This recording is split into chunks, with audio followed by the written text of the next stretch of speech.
Welcome to Knights of Mandalore. Hello there. My name is Jared. I'm Lad. I'm Tyler. And we're talking about Bad Batch, the newest episode. It's episode like 9, right? Yeah, episode 9. Episode 9. I think it's called, it was one after Bounty Lost. Bounty Lost, yes. Bounty Lost. So, before we get into it, I just want to go around the table. What did you guys think of the episode? Tyler first. You know what? I thought it was an amazing episode. I mean, that's what we get when we have an amazing director like Dave Filoni directing this stuff. This is exactly the stuff we've been wanting, and now we're receiving it because we had to endure the... I'm looking over here. Yeah. Okay. Yeah, we had to endure the new sequel trilogy, and what can I say? If you didn't like it, then I don't know, but I thought it was amazing. Endure is the optimal word, Lad. Yeah, no, it was a ton of fun.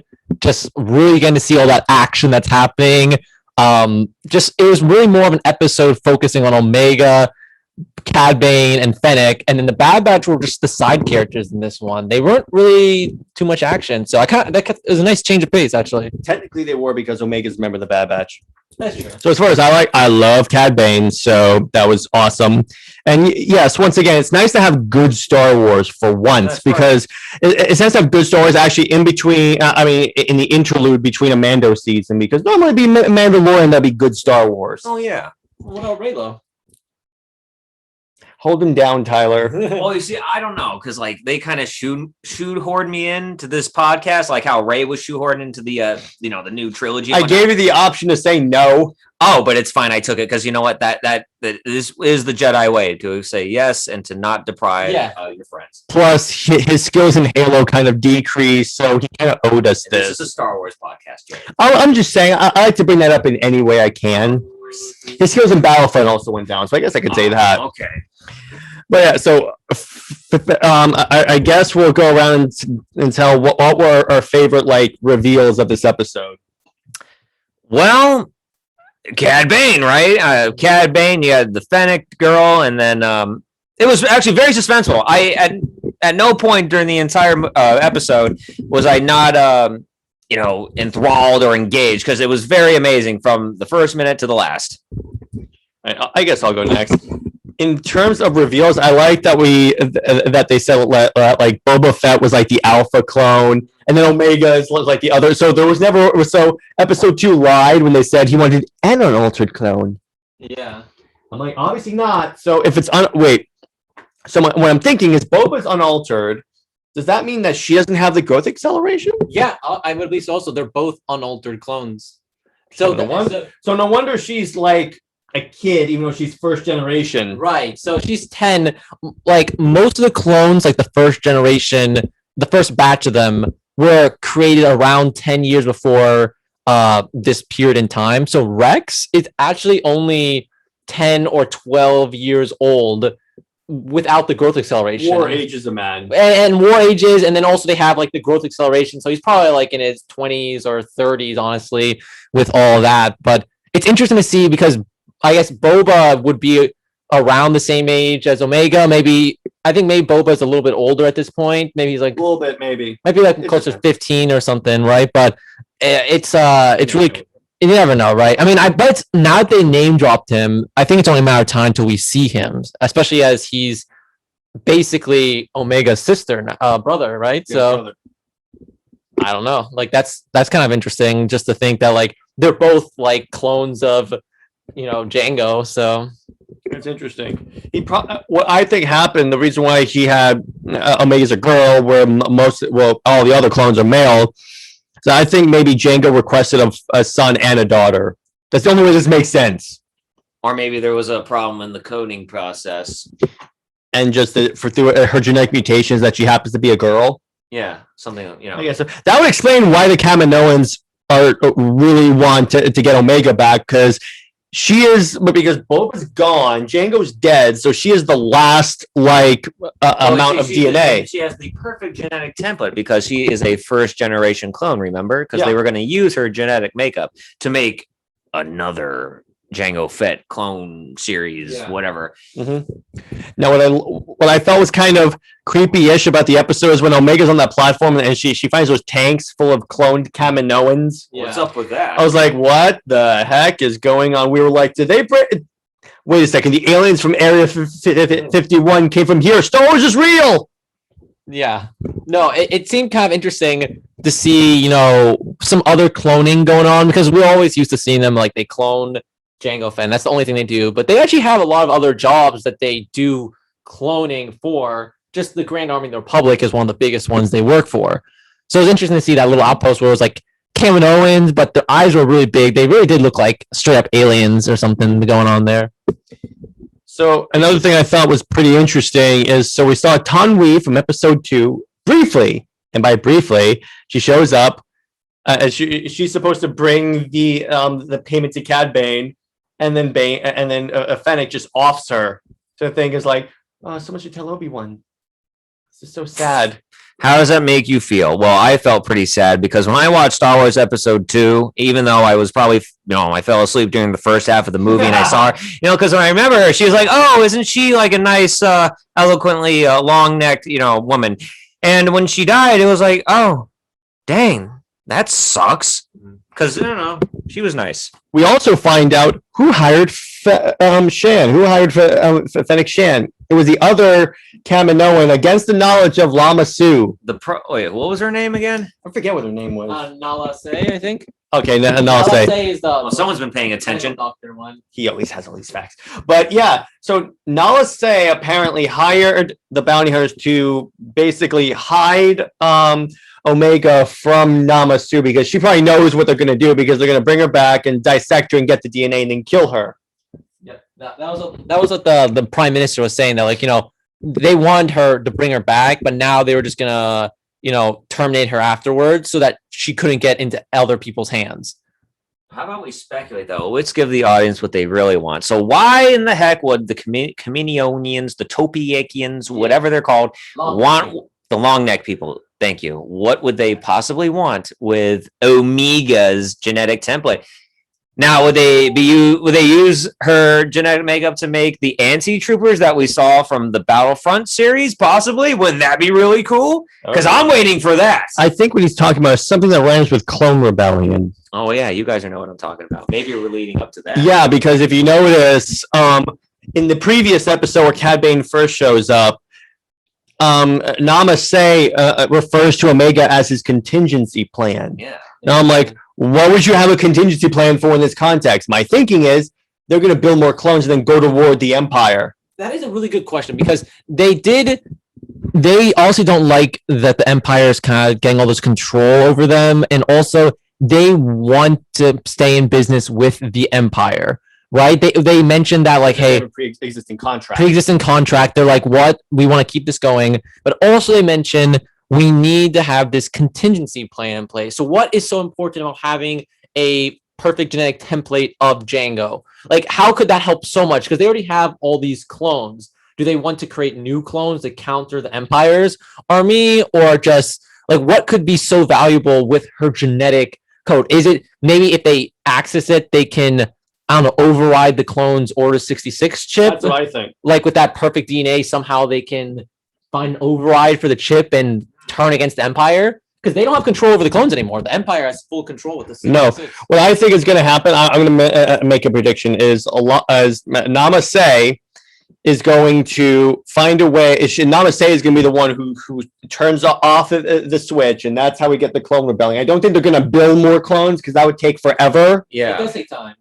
So yeah, because they get combat ready, it's 10 years, right? Roughly 10 years. 10 years. Yeah. So what I think is going to happen is that Nama Se is, I think that's her name, Nama Se is going to, again, find a way to turn off the chip, and she's going to be the one who does so. For the clones there. Yeah, all the clones are going to wake up and then be like, the heck is going on here? And the Empire is going to say, and then it's going to be a reveal that like the Empire never just had one squad of conscripts. Yeah. It was just, they had a lot of different squads. And you'll also And then here's one more prediction. Cody will be leading one of the other squads, and that's how we get Cody, and Cody versus Rex. What if they added, if you guys remember The Force Unleashed? What if they just, I don't know, threw in Star Killer in there? If he wakes up now, oh my gosh. Can you imagine if Galen Merrick shows up? If he pops Because into it was Force Unleashed 2 that he was a clone. wasn't this clone. during this time? I mean, could we see Star Killer? Is Well, he canon? Well, Is he canon? not at the moment. Let me see. First one takes place. I'm not sure when the first Force Unleashed starts up It may like because it's like around the time the rebellion is actually formally activated, if you will. So I'm not sure if it would be around this time period. Because remember, in Force Unleashed 2, Starkiller dies. They never really answer that. And then they bring him back as a clone, but they hint that it could be the actual guy, and Vader convinced him that he was a clone or something like that. Because no one's been able to clone a Jedi. yeah, I mean, But at least that's interesting now that we do know that Omega is not a clone of Palpatine or a clone of a Force sensitive. But you know what? No, you know what? Now I have a good question. We know that she's just a clone of Jango, right? Perfect genetic DNA. What is with her empathy? Like she has some sort of like empathetic connection. Does she may have some Force abilities? Because she's not modified to have like empathy abilities. So she must.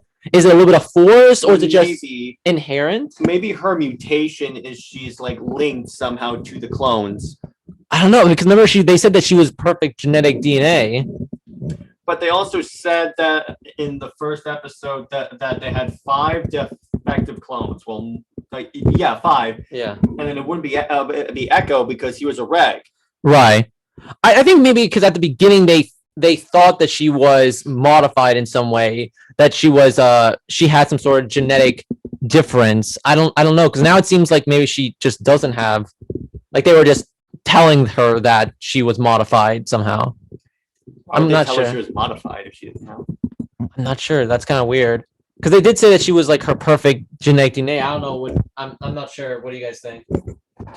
Well, oh shoot, maybe I should have been paying attention. Well, true. I mean, well, she's going to definitely be of some use with the Kaminoens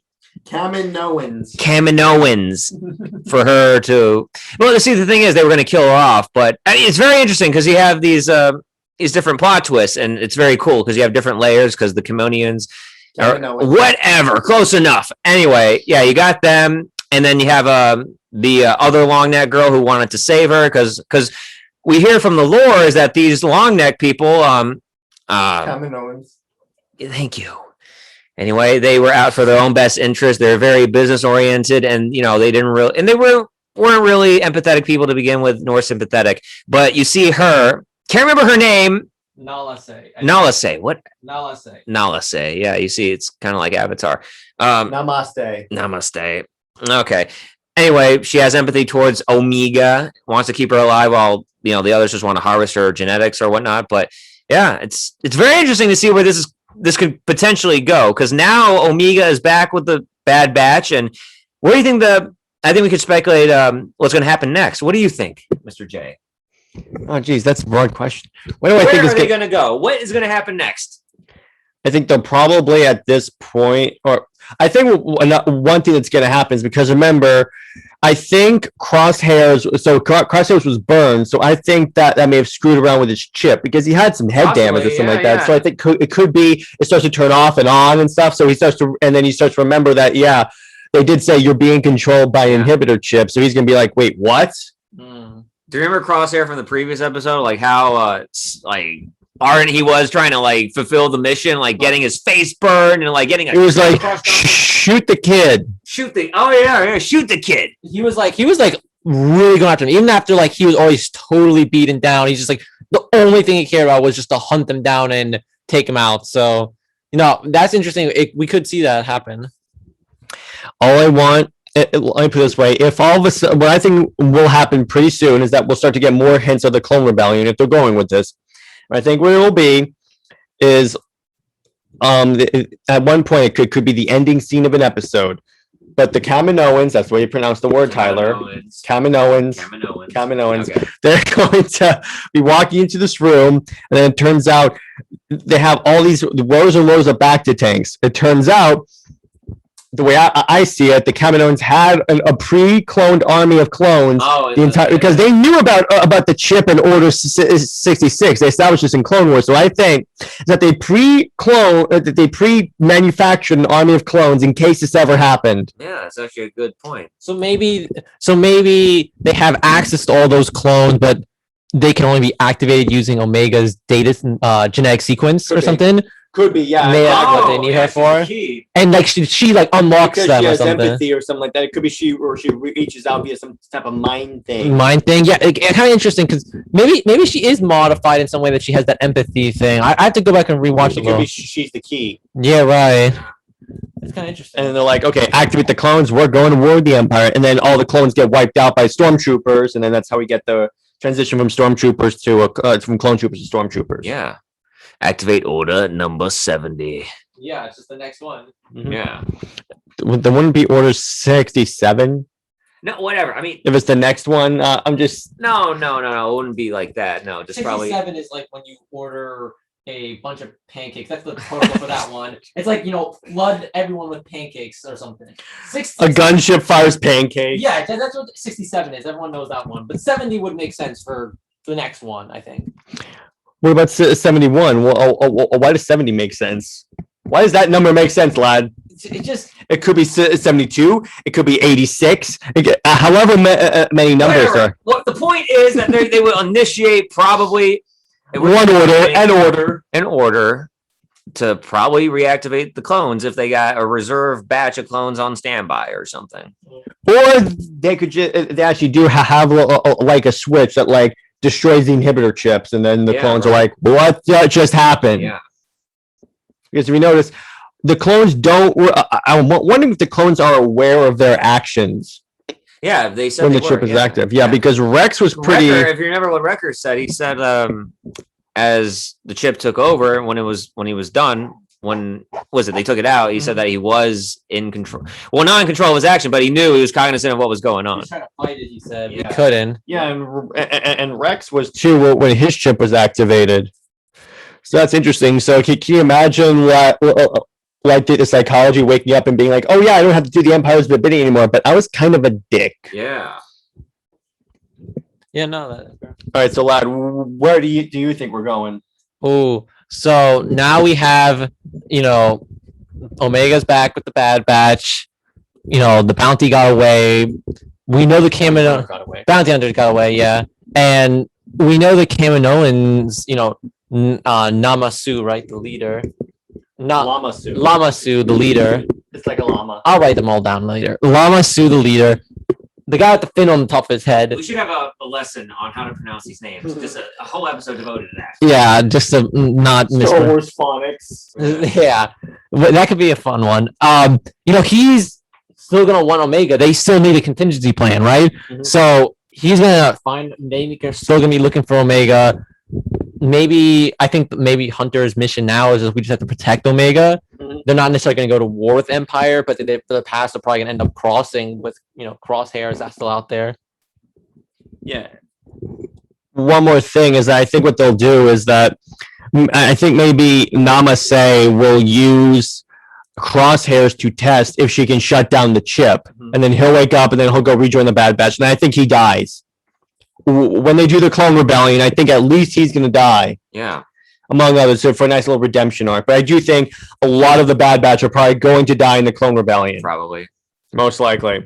And then they'll retcon in. Oh yeah, they were on the Forest Moon of Endor too, just like Rex. They were.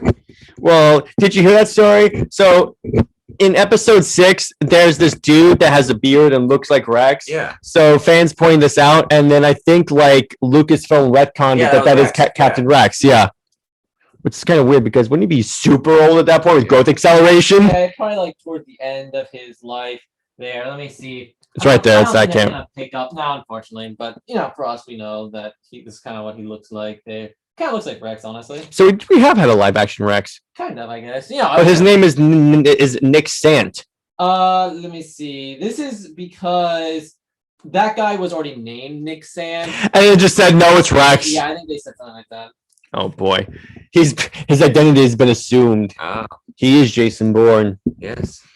All right, so Tyler, where do you think we're going? Oh, like I said before, I think we're going to have a redemption arc with Crosshair, possibly. I mean, because that bring the whole group together. Maybe we'll get that in season 2 or whatnot. But for now, I love the dynamic that Crosshair is hunting them down, and some good soldiers follow orders and all this stuff. But yes, I'm not sure. Maybe they might go back to Sid and do some more. I don't know, a scavenger hunting, or they could progress the story or a new story arc or something. But it's very interesting to watch this, and I can't wait for the next episode. But do you guys think this is the last we see of Cad Bane? No. No, I don't think so. I don't think we'll see him yet. Hey, point out that thing you noticed about like underneath his hat, Jared. Oh yeah. So when Cad Bane loses his, like when his hat falls off in the Bad Batch episode, he has a metal plate on his head, and I'm fairly certain that was not on his head at any point during the Clone Wars. So what I'm thinking is maybe the Boba arc happened. He got shot in the head, and maybe his robot had to like rebuild part of his head, and that's what the plate is. I think I agree with you there that arc happened with Boba and Cad Bane, but they actually end up both walking away from it. Boba ends up having that big dent on his helmet, and Cad Bane survives also, but now he had like a metal plate because he got badly damaged from the blaster shot. That's what I'm thinking now that we saw. Because that plate was not in any other appearance of Cad Bane, as far as I know. It's a small detail, but it Maybe something only like hardcore fans would notice. Yeah, and it could be hinting. Maybe we'll have an episode where like they rendezvous or something like that. Do you think Boba participates in the Clone Rebellion as a sort of way of honoring his father? Well, in Battlefront 2, he participated, so he's got to. Just imagine a Boba Fett reveal. On the way of the clones. Oh, well, possibly. But a Boba Fett reveal would be, wow. That'd be killer. Yeah. That would be pretty interesting. I'm wondering for the direction of the series. I really hope they actually start. They've really progressed quite a bit now, and we know a lot more about Omega and everyone else. I want to see them like take this series into a little bit newer direction, like start to escalate a little bit, because now we're in the back half. Clone Rebellion, if we're going to do it. If it's Clone Rebellion or whatever they're planning on doing next, because we have the contingency plan seems like something like a Clone Rebellion. Like they're building up to that, right? I feel it wouldn't keep bringing it up every episode, right? And the Clone Rebellion, what is that exactly? Can you just so it happened. So, and this is based on legends, because once again, this has not been recanonized yet. Right. So it happened in Battlefront 2. So there was a campaign mission where, and I'm talking about the old Battlefront 2, the really good one. When you're playing as a stormtrooper, what the narrator says is that at one point, officially, there was never really a Clone Rebellion, but the cloners, the Kaminoens, reactivated the clone creation process and made an army of clones. And the Empire was sent, the 501st was sent in to basically take out the clones. Yeah, neutralize them. And then actually, I think during that episode, you take a sample of the Jango Fett DNA with you. You do. Interesting. Yeah, so that's what we're basically thinking is going to happen, is that the Bad Batch and all the clones are going to have a battle against the Empire. Yeah, I would, I'm really, now that when we initially saw the clones, they were just, mindless soldiers in episode 2 and 3. And then Clone Wars came along and gave them all personalities, right? And then everyone realized, why would these clones just all betray their Jedi Masters? It just didn't make sense anymore. And so they introduced the concept of the inhibitor chip give an explanation for it. And then we actually got to see them carry out the mission, and now they, everyone's gone, the Jedi are all gone. And I feel like now's our chance to see a redemption for the clones. Like that, the Clone Rebellion. A valiant last stand. Like because we know at some point, we know that if they do the Clone Rebellion, it's not going to turn out well for the clones. Right. And we know that the Empire eventually doesn't use clones anymore. So I would really like not just them to be, wiped out or just gotten rid of, but that the inhibitor chips get deactivated and they have like a last stand where they get a little bit of redemption arc. Our characters that we all love. Oh, actually, Lad brings a really good point. Wouldn't that be nice to see? Because all the clones that have just been brainwashed and what told to think a certain way, and then at the end, like you said, they all get redeemed, and then you see it through their side, and then like they're was it not looked at as being the bad guys at the end? That was their last stand in fighting it. And then what they could do is that it could make it so all the clones, their chips fall out, and that's how we see like the death of like Cody. Yeah. Instead of him being on the Death Star and dying, because I think that's the canon way he died, or like the Legends way. But it's just like he went down with his guys. Yeah. And then what would be cool is if when they do the Clone Rebellion, the clones have their own little paint scheme, Yeah. like they did in the Mandalore arc. Yeah. Except it's all one thing, like they're all one army now. That'd be really interesting. So I guess we'll just see. I mean, that's one direction. They could just do more of a straight up clone rebellion, like you described, where the Kaminoens create their own batch using Omega. But that would and take stuff. so long. That was the problem with that part Yeah. in Battlefront 2 because it didn't establish. Okay, so how long ago was this? Did Right. they just like crank them out? Yeah, so we'll have to see. And it depends. Maybe Hunter, the direction of the series now is like Hunter's just gonna try to stay away from Camino, and we're not gonna see as much of them anymore, except more like they're gonna be running from crosshairs and bounty hunters. Yeah.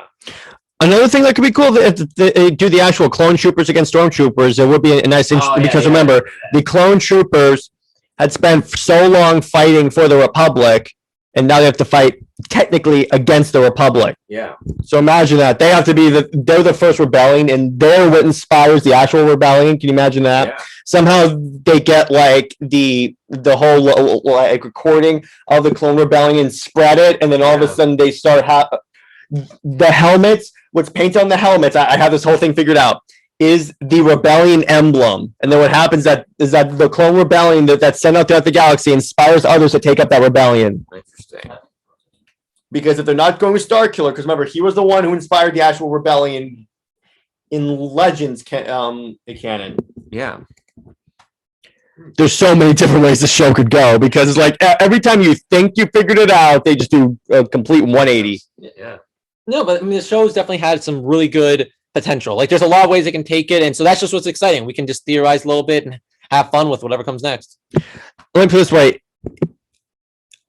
Knowing what Filoni does and that he keeps bringing in a bunch of stuff from Legends, it wouldn't surprise me if all of a sudden he just does a straight up Clone Rebellion. Yeah. But not like the way it was in the game because it didn't make sense. He'll make it this version because remember in that era the clones really didn't have a personality. They were just dudes with guns. Yeah. It would be interesting. Plus, it would be very interesting because if you notice in Rebels, Rex kind of has a little bit of PTSD, and you hear a bunch of clones screaming. Yeah. So I'm wondering, are they going to retcon that was actually the Clone Rebellion, and then they're going to show it now, and you can see Cody being killed. He dies in Rex's arms. That's why he goes, Cody. Yeah. Right. There's so many. I am so pumped for the next week. Tyler's the one that's like, please don't end, please don't end, please don't end, please don't end. It's like, damn it. And we are both very, very distinct critics of Disney Star Wars, but this is the good Star Wars. Yeah, it is. It's amazing how the least Kathleen Kennedy is involved with Star Wars, the better it is. That should tell you something there. All right, so rate the episode at 10. Man, it's up there, 8 or 9. Yeah. 10 out of 10. 9, 10, yeah. So far, there hasn't really been a crappy episode in this series. Jeez. Yeah, so let me see. Let me see if there's anything else we wanted to bring up. How many episodes are left in the season, lad? We have 7 episodes left. 7 episodes. So that's a lot that they could do. Or I was thinking what they could do is have it like earlier than like the last couple of episodes to let the clones out, and then have a couple of episodes of them preparing and them like coming to terms with the fact that they killed the Jedi. And then the Clone Rebellion happens in like the last 2. You make it a nice 2-parter or 4-parter in the case of, because they did like about what 4? Actually, they did 5 episodes, I think, for Mandalore, right? Something like that. Yeah. Something like that. Yeah, they make it a nice long thing for that whole thing because that'd be really dope. All right, well, that's all we got for this episode. We'll be back next week to talk about Bad Batch episode 10, wherever the hell that's going to be titled. And remember, hand shot first. That's right.